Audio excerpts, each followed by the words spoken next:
in covering the NFL. It took place in Miami, where police have now launched an investigation after multiple Dolphins players were detained before their game against the Jaguars, including and most notably All-Pro wide receiver Tyreek Hill. It took place about 3 hours before kickoff. Hill said he was pulled over for speeding about a block away from Hard Rock Stadium. Sources told our Jeff Darlington, who was right there on the scene, that Hill was placed in handcuffs after a, quote, verbal altercation and was cited for reckless driving. Dolphins teammates Calais Campbell and Jonnu Smith stopped to offer support for Hill, leading to Campbell's detainment for disobeying a direct order. Hill and Campbell were released. They made their way to the stadium. They played in the game. Hill said afterwards he did not know why the situation escalated as it did.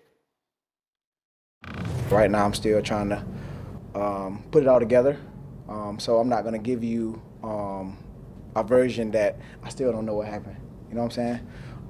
But I do want to be able to use this platform to say, like, what if I wasn't Tyreek Hill, bro? Like, worst case scenario, you know, because it's crazy. Like, I want to be a cop one day. I got a state trooper, had all that, you know, so I got a lot of respect for cops, man. But obviously, you know, everybody has bad apples in every situation.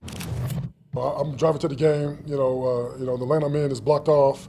I see Tyreek, in handcuffs. I seen it, feel like it was excessive force. So then I get out the car, kind of just trying to de-escalate the situation. And I think the officer, I don't know why he felt the need to put me in handcuffs, but, it is what it is. I'm just glad that my teammates were there to, like, support me in that situation because I felt alone, and when they showed up, it made me realize that we got a fucking good team this year, dog. All right, so a bizarre situation to say the least. The Miami-Dade Police Department Director Stephanie V. Daniels released this statement. Following the incident involving Tyreek Hill, I have initiated an internal affairs investigation to ensure a thorough review of the matter. One of the officers involved in the incident has been placed on administrative duties while the investigation is conducted. I'm committed to transparency and accountability to the community with any situation involving my officers. So all that happened before the game. Let's show you what happened in the game. The Dolphins and the Jaguars. There's Tyreek Hill going. This game was being dominated, Dan, by Jacksonville most of the day, up 17-7, going in to maybe put it away, and then this. Play of the game, Javon Holland punches that ball out. If not, it takes 3 points off the scoreboard minimum, likely a touchdown. Look at that left hand come in. Look at the punch. I mean, unbelievable, man. I mean, saves the game. What a play. And you're right, the game's over, right, if he puts it in there. It saves and turns the game because I'm turning it around. This is the very next play to Tyreek Hill. That's not by accident either. You can see a little ball fake, pump to get the safety to drive, and then Tyreek replaces. No one in the NFL is going to catch him. There's the celebration. You knew they'd have something like that in store. Dolphins down 17-14, then 4 seconds left after they have tied it. This is Jason Sanders on from 52 yards away to kick the game-winning field goal. So Miami comes from 10 down in the second half to win. Tua throws for 338 yards. Tyreek Hill had 7 catches, 130 yards, and that long touchdown on this crazy day. And so let's talk about the things that we know. There will be an investigation into what happened. We don't know exactly what happened. We will not speculate. There'll be plenty of time for that. However, Rex, you and I were sitting together when this happened, and the first thing you said to me was the coach needs to be there for the player. The coach needs to take care of Tyreek Hill before anything else before the game. What did you see happen? No, absolutely, and kudos to Mike McDaniel for that. And because I know the player can be totally distraught, all right? And I've seen it happen before. A coach can handle the situation correctly or wrongly. And to me, he obviously embraced the situation and let him know, look, whatever it is, we'll get through it. And I'm sure that's how he approached it. And he put his arm around him and say, all right, let's go. And now it was all business because Tyreek Hill looked like the same Tyreek Hill on the field. The fact that, and you're going to talk about it later, how he was able to focus is a compliment not only to Tyreek Hill, but to Mike McDaniel and his teammates. Compartmentalize, I think, is the word you use. That is exactly right. Just for a player in that type of situation to be able to put it to the side and focus on what the task at hand is. Not a lot of people out here can do that type of thing. So kudos to Tyreek Hill, kudos to Calais Campbell and the Miami Dolphins organization for being able to take a pretty stressful situation, put it behind them, and go out there and win a critical football game. Yeah, absolutely. And I got to say this. Look, I mean, things happen, all right? And we're not going to rush to judgment, whatever it is, all right, in this situation.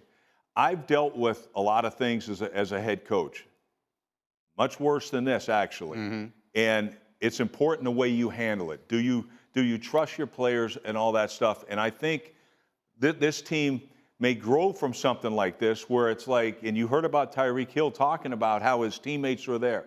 The coaches obviously were there as well. And so we're going to find out later what actually happened and things like that. And hopefully we'll all be able to get through it. And nobody got injured, and that's a big thing. Atlanta, we learned that Russell Wilson and the calf would not go for Pittsburgh, so it's Justin Fields' show against Kirk Cousins making his Falcons debut. And frankly, he never looked right the whole day, Dan. Yeah, so Drake London looks to stop on this route. Kirk forces the ball. Either way, neither of those things can happen for Atlanta's offense. Final seconds of the second quarter. Steelers down. How about this throw? A half roll from the 32, 33-yard line, just completely across the field to the other 26, 27. Keep him on the bench. 41-yard pass to George Pickett. Steelers up 10-9 at the half. Just over 2:45 left in the fourth quarter. Falcons down 15-10. Cousins again. What? Agree, force internal pressure, but the reality was Pittsburgh and that defensive line knew exactly where Kirk Cousins was going to be the whole game, and they teed off. Yeah, we're going to talk about why that is in just a moment. Meanwhile, Pittsburgh 3rd and 5. Looking to get a first down, and Justin gets it. I love the effort there. That's a young man trying to take advantage of the opportunity, find a way to go get that first down and seal the game. They would kick their 6th field goal, and then you want to seal the game. How about if you have Mariano Rivera out there as your closer? T.J. Watt with the sack. The Steelers win it 18-10 after the game. Justin Fields with the victory. Talk to me. I just came in wanting a win, and I'm glad that we're leaving here with a win. So in terms of who's starting, who's not, all I want to do is win at the end of the day. Does Justin's performance today affect Russell's status as QB1 as a starter? And you can come ask me that question on Tuesday. Well, I'm asking you that question on Monday. Yeah, Justin Fields would be my starting quarterback. Russell Wilson would stay on the bench for me. I thought Justin Fields was really good managing this game, which is something that we've all wanted to see him take that step. Understanding the situation, defense was dominant. They were running the football relatively well. I thought he threw the ball down the field to George Pickens incredibly well and didn't miss many of those throws. George one-on-one, it's going to be a huge part of their offense. Justin's going to throw this out route, tight man coverage, give your guy a shot at his face mask to go make a play. Fantastic. This is a massive big cross across the field. Half roll. He's going to throw this ball from the 32, 33-yard line with 7 seconds left. Look at this throw. That ball probably goes 40-plus yards on an absolute line. This is one of my favorite throws of the weekend. The goal ball sees the safeties kind of hang low. Pickens is inside leverage of Terrell. Don't throw it as outside. Throw it to bring him, just drift him inside. A perfect touch throw to Pickens down the field. I thought Justin threw it really well. And then it felt like he wasn't solely dependent on his legs, but used them in the right times in an effective way. I thought he played much better than the 18 points it says. Is Justin Fields the quarterback of the Chicago Bears? Got to get used to this, of the Steelers next week. Yeah. Well, yeah, absolutely right now. And look, nothing against Russell Wilson because he's not healthy right now. So the decision's simple. And you know me, I've always called this guy the future because I love the ability of this guy right here, okay? But the future's a whole string of nows. And right now, he gets to play again. He gets to play again. And I thought in the offseason, it's the best trade by far during the season, was getting this guy for nothing. For a 6th-round pick. For a 6th-round pick, which was absolutely crazy. And look, I get it.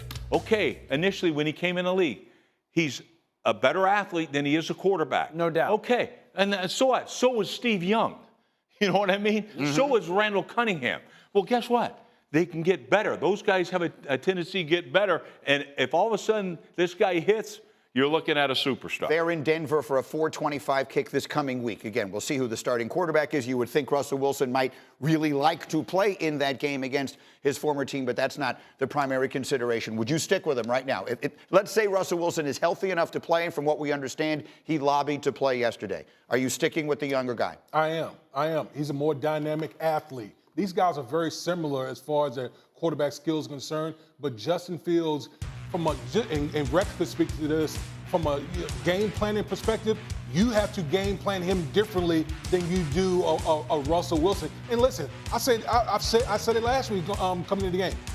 Older quarterbacks don't get healthier. Yeah. They don't get healthier. So this whole calf situation that Russell Wilson has been dealing with all training camp, it's not going to just resolve itself overnight. Okay, so one, I think with Justin Fields playing this way, Pittsburgh can be relevant in December and make a push to the playoffs. I don't feel that way with Russell Wilson at their starting quarterback. Number two, Justin's always thrown the ball well down the field accurately. That is going to be an explosive element to their offense.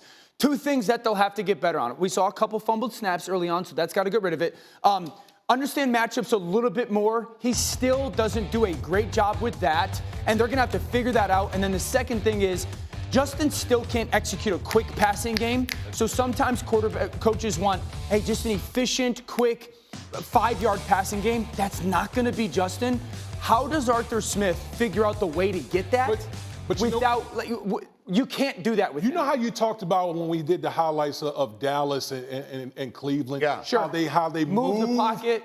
That's what you do. But they did that a little bit. They did do that a little bit with him. And he executed it well. You do it early because quarterbacks are rhythm-type players. Correct. Like, you get them going early, that's how you get them going. But that's going to be their challenge, Wood, to me, is how does Pittsburgh build in a way to have a rhythm element to their offense without a quick passing game if Fields is the guy? Right now, I got to say this because I don't think it's fair to Russell Wilson just to dismiss him. If he was healthy, he'd be the starter.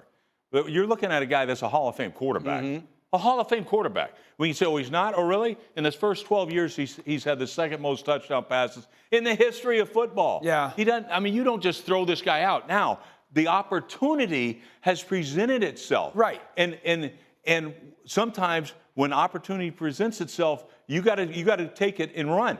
They are not going to put Russell Wilson back in there until they have a reason. I have to ask one more question on this quickly. Yesterday is my first day on Countdown. My big take was Kirk Cousins and the Falcons offense is going to be awesome. And so they humiliated me yesterday, Dan. What the actual heck was that? Scheme-wise, a complete and total joke. You're taking the play-action pass king, Kirk Cousins. You didn't do any play-action. You were in the pistol, meaning the quarterback's in the shotgun, back is lined up behind him. It felt like every snap, pistol and or gun. I don't think they took but 1 or 2 snaps from underneath the center. There's no play-action pass. Pittsburgh's defense knew exactly where they were. Kirk Cousins would not and could not move. Completely unexpected out of the Atlanta Falcons. What did I say to me? Kirk Cousins is not healthy. His Achilles, that's the reason. And you think that's why they did it? That's why they did it. The simple fact that you line up in shotgun and pistol almost every snap, the quarterback can't move, even in the rain game. So T.J. Watt and company, they sitting there looking like, this dude, like, boys, we're about to have some fun. Yeah. We're going to tee off on this guy. Let me make a PSA to the coaches in the NFL, okay? There's one team that can live in the pistol or gun. We watched them play on Sunday Night Football. It's the Rams. And it's because of the way they motion and the way Stafford plays. For these coaches right now that are living in shotgun or living in pistol, you're not going to be good. You're doing a disservice to everybody. It's not fair to your offensive line. You're not going to find ways to be explosive on offense. So Atlanta, I know it's a new offensive coordinator, Zach Robinson, really smart kid. You can't live in that world. Yeah, it looked like I'm watching 1AA football, which doesn't exist anymore. But eventually, all this stuff's going to be out the window because the college game, remember, is the RPO, that's going to be out the window. All this kind of stuff, it's going to get back to the way football is meant to be played, quarterback underneath center for at least half the time. And it opens up your offense. It helps your protection. You got T.J. Watt over there. It's bad, man. Did we not realize that?